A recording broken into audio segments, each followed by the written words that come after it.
Alright, who we got next? Can we go next?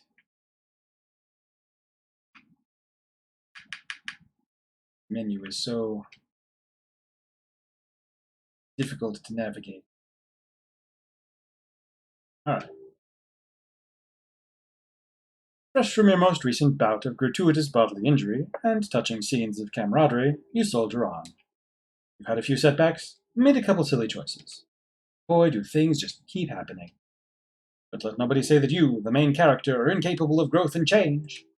You have made sure not to be caught in the wilderness near dawn again. You've made your way back to civilization.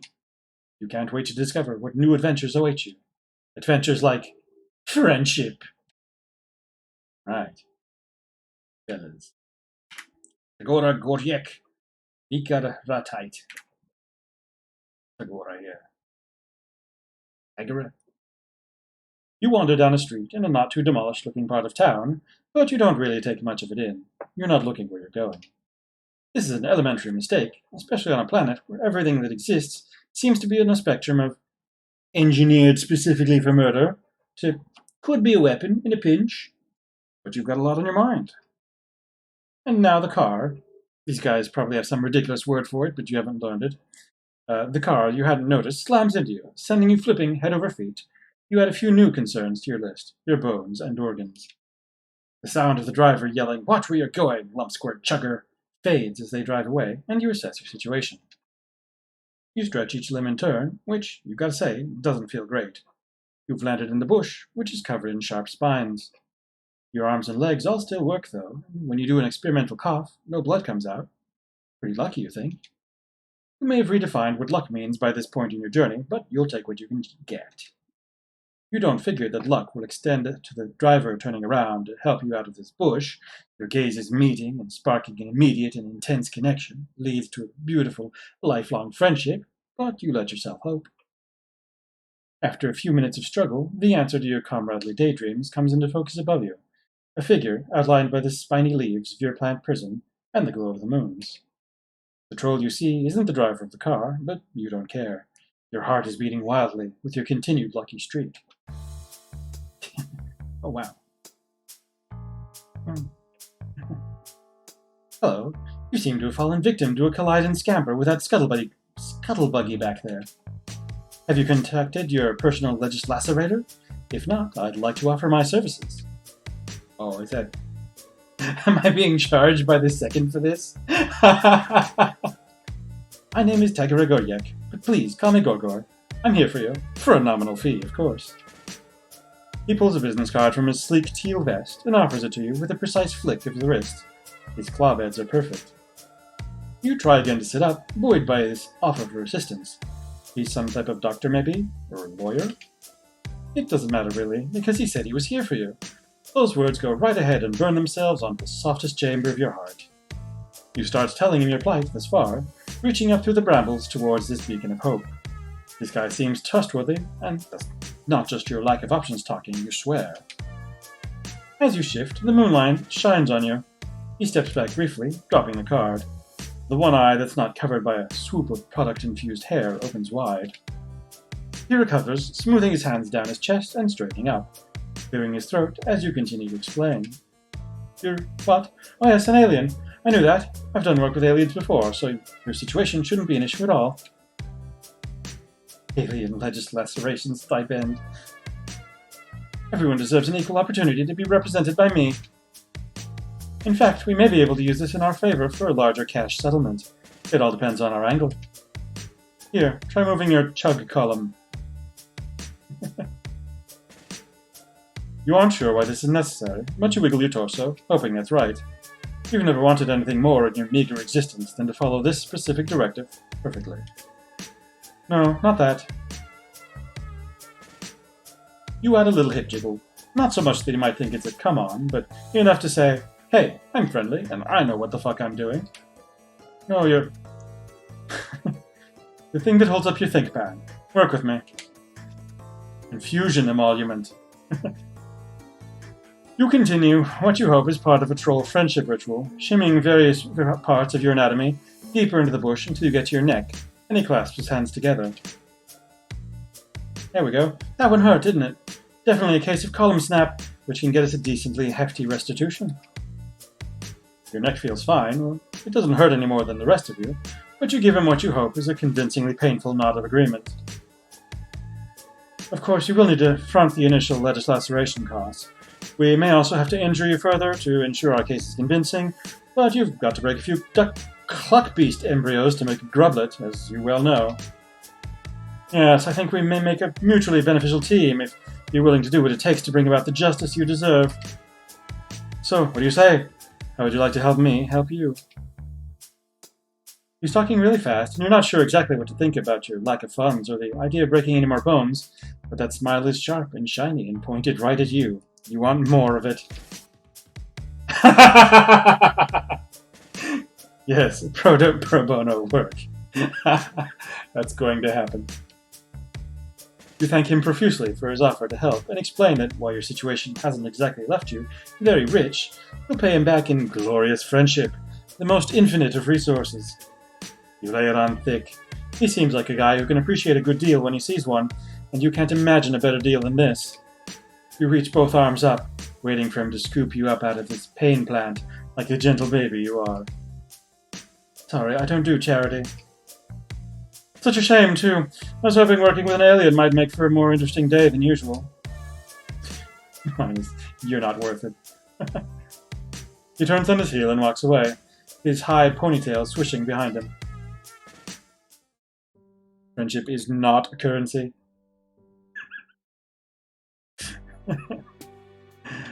Oh boy. Okay, alright. Try to get to this. Lower that down.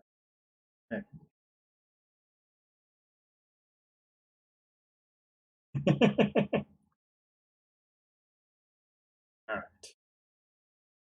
Gore. Port. Tell them about the heaps of money that I definitely have. You mention how incredibly loaded you are, and how core to your sense of values it is to pay well for good work. And that's what we call good business. Now, get up out of that prickle frond and let's get you presentable. He watches you flail a few times before he sighs, unbuttons his sleeves, and rolls them up to his elbows. Each fold is crisp and even. Takes a while, but you're good at being patient. There's a 12% cost increase for instances of manual labor. It'll all be explained in your bill. It's itemized. Annual labor hike. I'm sure an alien of means such as yourself will be able to handle it. You take his hand and he pulls you up and out of the bush. It's kind of a rough job. He's not as strong as he looks, you guess. He glares at you like he's daring you to say shit about it. And you're a quick learner. He cuts you off mid-thank you. My office isn't far from here. We could go there to get things started. And by things, I absolutely mean get you clean and sign a lot of vaguely worded, yet stringently binding documents. He walks with a purpose. You shake off the flora stuck in your various body parts and do your best to catch up. From the outside, his office basically just seems like his hive. You've learned a thing or two during this shitstorm of a cultural exchange, though. You've got to play it cool when a potential friend invites you home. You never know what cages, or monsters, or methods of evisceration they might have lying around, and you want to prepare a nice, chill look on your face for whatever carnage you're about to be confronted by. It doesn't work. Your face falls to bewildered hell when you walk inside, because it's all chrome and glass and broad white walls in there. Horses loses as a weasel.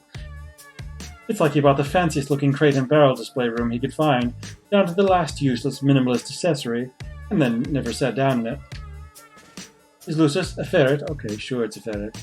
He's chilling on an enormous silver thing that's halfway between a throne and a play tower.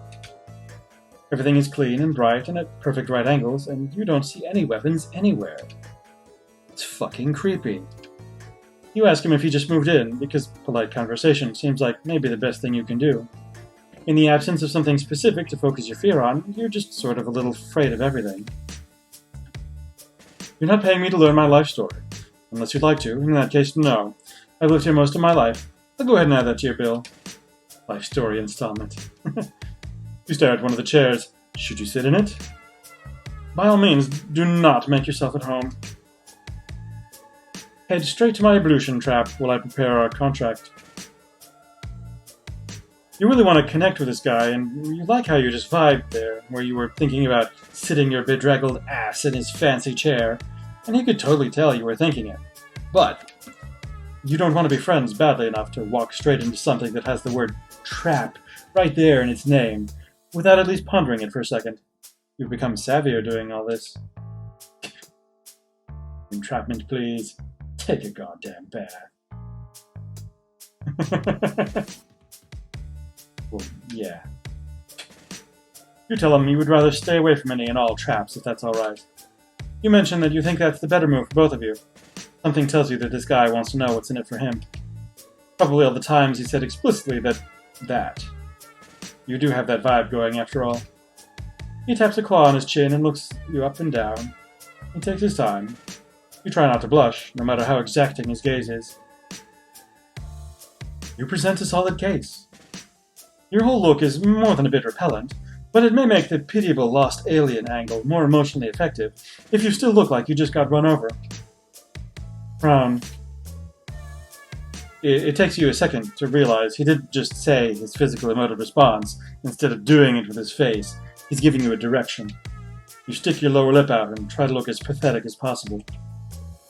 Yes, this is really working for me. It's awful, completely repugnant. Your general squalor should function as a simple manipulation tactic, no matter which direction I decide to spin it. The praise makes it hard to keep frowning, but you do your best to keep it up. You even hunch over a bit and shamble a few meager steps toward him. Tagora is such an irredeemable bastard. The praise makes it hard to keep from frowning, but you do your best to keep up. You even hunch over a bit and shamber a few meager steps towards him. Great, yes. That's enough. No need to come any closer. Okay then, we'll skip the hygiene and get straight to the best part. Bureaucracy. Stay right there and don't get any of your crusty alien orifices near my decor. I'll go print out our contract and we can move on. Reimbursement for ink. Re-inkbursement. You pretend you're a statue while he types things, then prints the typed things, then staples the printed things. His ferret Lucis stares at you with beady interest. You stare back, completely motionless. You wonder how often Gorjek has friends over. He brings the packet over to you and hands you a pen. Read this, or don't. Sign it either way. It's a standard legislacerator agreement, tweaked a bit to accommodate your particular situation. You agree to submit your testimony to be judged and will accept whatever subjugulation you receive. You recognize that any potential winnings are to be remitted to me for processing through a local account before your portion can be dispensed to you. In the event of your culling, I will act as the executive of your accounts. Blah blah, same old business, I'm sure it's the same where you're from. There are stars at each place you are to initially. Shrunken text expense. That sure was a lot of stuff that you just got told real fast. You were trying to listen, really, but he winked at you early on in his monologue. And it was really distracting, because you couldn't stop thinking about if you could incorporate a wink into a secret handshake, maybe. Anyway, regular legal jargon, yeah. Just like all the times you click to say you read the terms and conditions on any old, harmless social media app. That stuff never ends up being relevant. You show off your exquisitely polished John Hancock as many times as it takes. Excellent, excellent. Everything's in order, then. Are you ready to head out? Oh, like now? Now? You're not ready. Do you look roughed up enough? Will your bones need to go through any more ordeals? What's a subjugulator? Does Tagora no sweep like the one you're fucking in, as they say? Pardon the language, it's an idiom. It means it's time to fucking go. Let's watch the fucking language. You follow him out, about as apprehensively as you followed him in. As you retrace the path you took not too long ago, it occurs to you to wonder where this glorious feat of justice is going to take place. And, if anyone is going to subpoena the asshole that hit you. Is that even a thing here? You skip up to match Tagora's pace and ask. There's no real need for you to worry about that. It's for me to deal with. I saw the perpetrator, of course. If it seems prudent to pin the crime on them when the time comes, I will have more than enough credible evidence to condemn them. Their blood cast should be sufficient. But if it seems worth it to call in their dented scuttlebuggy, I can certainly do that as well. Of course, that's not the only way we can spin this. It may not be necessary to involve them at all. Don't bother worrying about that either. You definitely still worry about that. but you nod and keep walking like you're not bothered. You want to match his level of easy confidence. It's almost comforting to be around it now that you've spent some time with him. It's simple. You're still basking in the whole ease of being told what to do when the whole vibe flips over on its ass so fast you feel it like ice down your back. Look at Tagora first. He stopped walking, and his posture somehow got straighter. Even his cute little ponytail thing looks more alert. He's staring at the approach of another troll, a blue guy. You know that means high blood, but not much else about what that entails, aside from what you're picking up from the full hair-on-end cat reaction from old Gorgor next to you. Pleasant evening, sir. His voice gets somehow sweeter and more professional at the same time. You recognize what he's feeling because you felt it in yourself the whole time you've been on this godforsaken planet. A deep, all-consuming thirst for approval. He's gunning hard for business boy friendship. The high blood, however, is not. At first, you think he might be chill, because his smile gets huge, and hell if you don't love getting smiled upon. You start to introduce yourself until Tagora shoots you a "be cool" look. It's then that you learn that this guy's smile is not the nice kind. What's this, he asks? Gorgor picked up a little friend? It's not... We have a working relationship. You try not to let his dismissal of your friendship sting. You're not there yet. It's okay. You want to be helpful, so you put on your best injured face and start hobbling in a circle, twisting your neck at the most grotesque angle you can manage without actually hurting yourself. You groan pitifully about all your bones. Oh right, your booming drone pursuing business. This client you have here looks extra shitty. Good luck getting anything good for whatever this mutant is that you scraped up from the gristle grate. If you take a moment to consider the potential... The blue guy rolls his eyes and keeps walking, elbowing his way right between the two of you on his way past, like you're nothing. Tagora freezes. His eyes stay fixed ahead of him, where the blue guy was just standing. It's like he hasn't processed the movement yet, even though he got knocked back a few steps in his wake. He starts shaking. Yikes! That was, tense.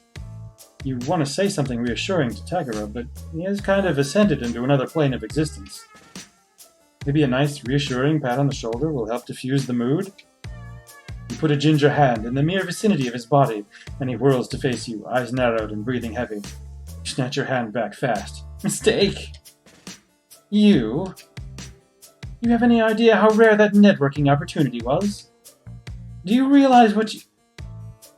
Damages for slide down antisocial ladder. No, of course you don't. You don't know anything. You're just a weird little harmless thing who doesn't even know how to cross the fucking street.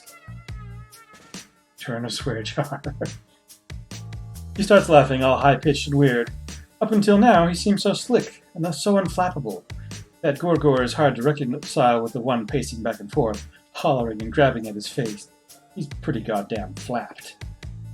Oh boy, you really screwed up, huh? Maybe your busted neck routine was not convincing enough? Or too convincing? Either way, you figure now might be the time to bow out, before the scene really blows up. You tell him so. Your neck is fine, look. You headbang a bit to prove it. No, a deal is a deal is a deal.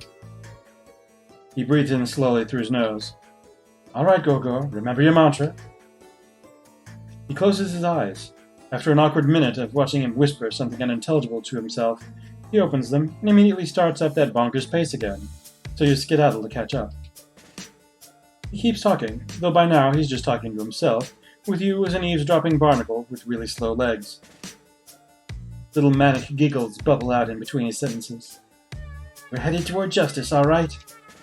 Keep walking, we're seeing this through. I've got a bottom line to uphold. Okay, not bad. Maybe things are still cool between you? Maybe this lawyer-client relationship still has a chance to blossom into something more? You venture a friendly-type topic and ask him about his mantra. He stops walking and looks at you like you shat on his loser's grave. You don't just ask someone what their mantra is. Mantra request forfeiture. Maybe not so cool. He shivers, spooked, and turns his stanky stare from you to the path you're on. After a moment, he smooths back all the hairs he shook out of place during his freak-out, pivots, and turns down a side street. Anyway, as I was about to say, there are many ways to fulfill the terms of our contract. I was hoping this would lead you to a more stimulating evening, I was prepared to get into it with you. For you. It has become clear that this partnership is no longer worth the work. Especially now that I will have to consider the significant career setback that I just experienced at your feckless hand. So instead of wasting any more of my time or yours, let's take a shortcut to the same end result, sparing us both the agony of enduring a long court battle in the proximity of one another. Here's your verdict. You're guilty. Guilty? Guilty verdict, immersement. Guilty? Wait, wasn't it supposed to be the other way? Other guys on trial? You look around, panic rising in your chest. Oh, don't tell me. You don't know how the legal system works either. Unsurprising and uninteresting. Oh, this is bad. You've been so caught up in watching him talk that you didn't notice him guiding you straight toward the shittier part of town. You know, the part that's all half-demolished hives and creepy noises and drones flying around. Drones like the one that turns to notice you when Tagora whistles, snaps his fingers, and points right at your head. Hey, big guy. Over here. An extremely malformed and unviable troll. Just the way you like it. Yeah, the voice-to-text is not very good. We come back to it later. You shouldn't feel surprised at this betrayal, maybe, but you do. For a second, anyway. Then you focus on yelling and scanning for possible debris to hide under. Tagora starts backing away as the drone gets closer. There's a sewer the next street over. You probably won't make it. But if you do, check your pocket. Dues specified for bad ends. Oh boy.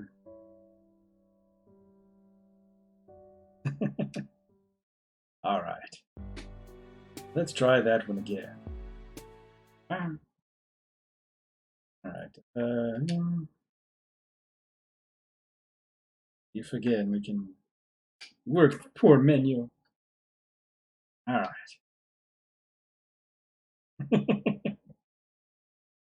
Alright. Heaps of money. I definitely have heaps of money. I've read Homestuck before? Yes. It has been maybe a year or so it's been a bit. But I have. Alright, I'm gonna take a goddamn bath. You're more than a little concerned about the trap part of the instructions you just received, but hey, at least the trap you know about is better than one you don't. And with everything else you can see so freaky pristine, he has to be hiding some evil somewhere. You wonder if it's a dungeon. A dungeon could be cool. I am only vaguely aware of PesterQuest at this point. The ferret bounds down off its pedestal and jerks its head for you to follow it. You do, because it seems like a regular thing to do, and Tagora is busy on his computer. It leads you to a bathroom, which is just as fancy and clean as everything else you've seen. The Lucis chitters at you for a second, squirms its big noodle body around, and leaves, shutting the door behind it. You wait a second, till it's probably gone, before you test the handle. It's unlocked. Huh. You wonder what the point, or, motive might be for leading you to this room, until you turn and see yourself in the mirror. That is some haggard-looking stuff right there, so there. You're flying by the seat of your pants, but you guess maybe you're supposed to take a bath? If not, and he gets pissed and unleashes the ferret on you, at least you'll make your maker nice and clean. You half expect some indiscernible goo or blood or something to come out of the faucet of the weird lumpy tub, but thankfully it's just water.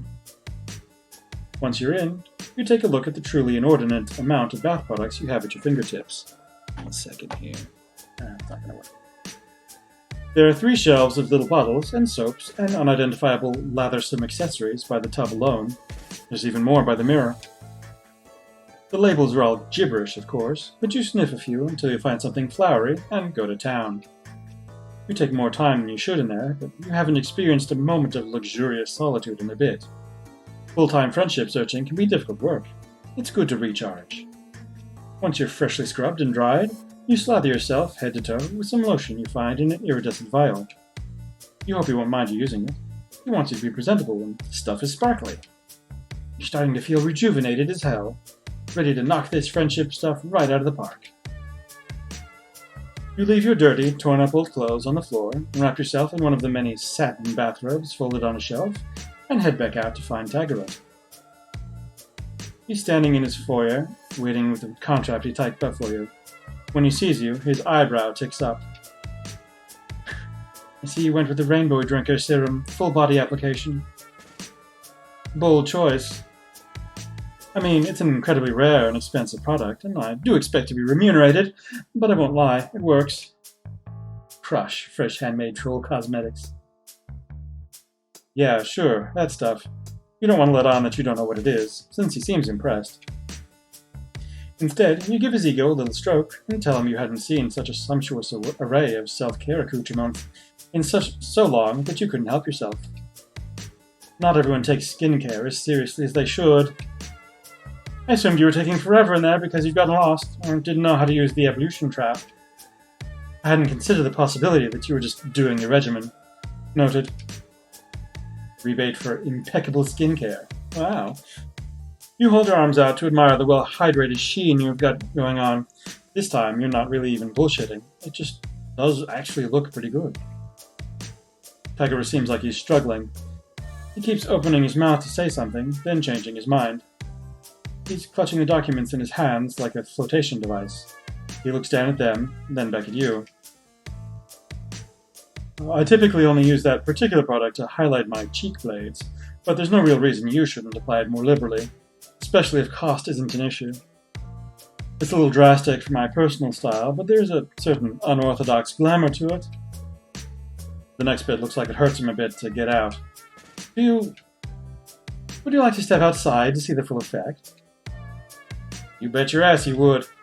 You're curious about what he means by effect, and this seems like more fun than signing stuff.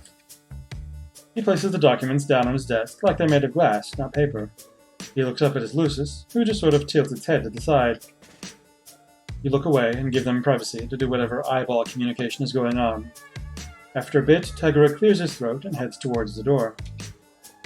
You don't comment on the bluish flush in his cheeks. For all the shift in his demeanor, he still seems like he might kick you out on your ass if you try to get too feelingsy with him. You start to glow as soon as you step back out into his dark front yard. Not in a light bulb kind of way, but a subtle, ethereal luminescence. What is this stuff? Now that is a look. I mean, there's still the unfortunate issue of your hornlessness and overall appearance, and the fact that you're still wearing my ablution robe. But it's cutting edge, I'll give you that. Ablution robe rental fee. You look almost like a real one. You don't know what that means, but you want to roll around eternally in the praise part. You ask if the look will help your case. Alright, your case, of course. He bites his lip and looks back through the window at the papers sitting on the desk where he left them. I hope he still wants to represent you. Or at least that he'd want to hang out even if he wasn't going to. You don't get a chance to prod though, because right then someone rounds the corner on the sidewalk in front of his hive. Tagora's face immediately shudders into its usual simpering mask. There's an edge of panic around his eye though.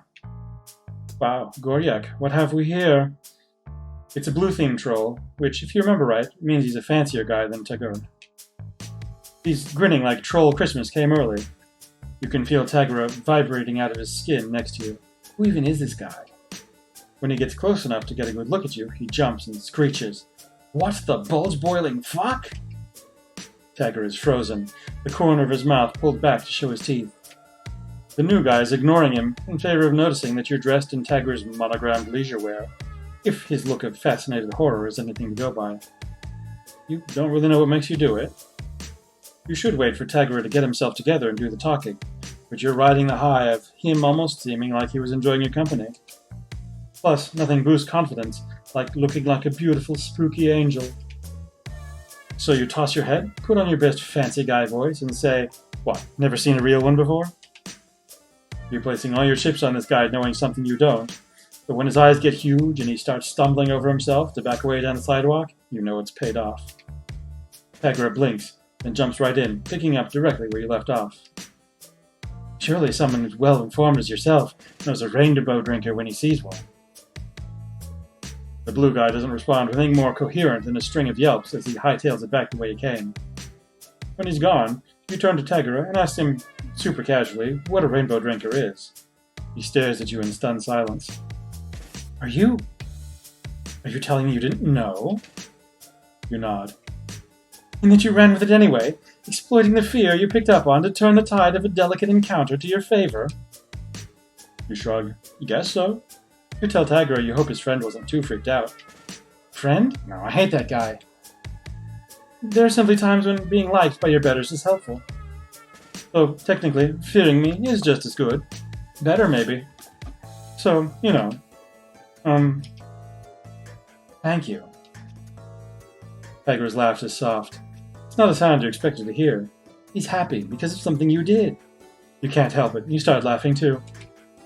That was a bit of a rush, wasn't it? It was almost fun.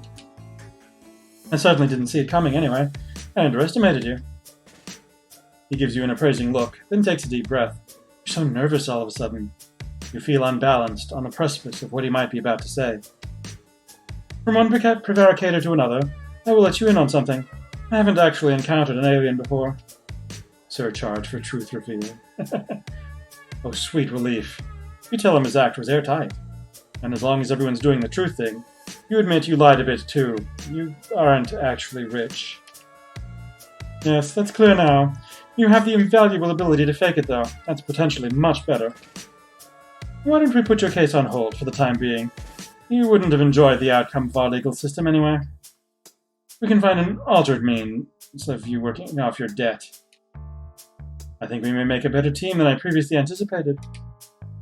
With our wits combined, we can tackle bigger and better things than traffic injuries. He flexes his hand at his side, and in one swift and decisive movement, he extends it out to you. On his face is something close to an honest-to-God, real-ass smile. I've never actually formed a legitimate partnership of any sort before, but I believe this is how it's done. What do you say? 5% friendship discount. The glow in your heart shines brighter than any expensive and still kind of mysterious lotion. You take his hand in your firm, no-nonsense grasp of pure, inexorable joy, and shake it. Friendship. Just sign here. Woohoo! Alright. I don't know if we have time for one more or not.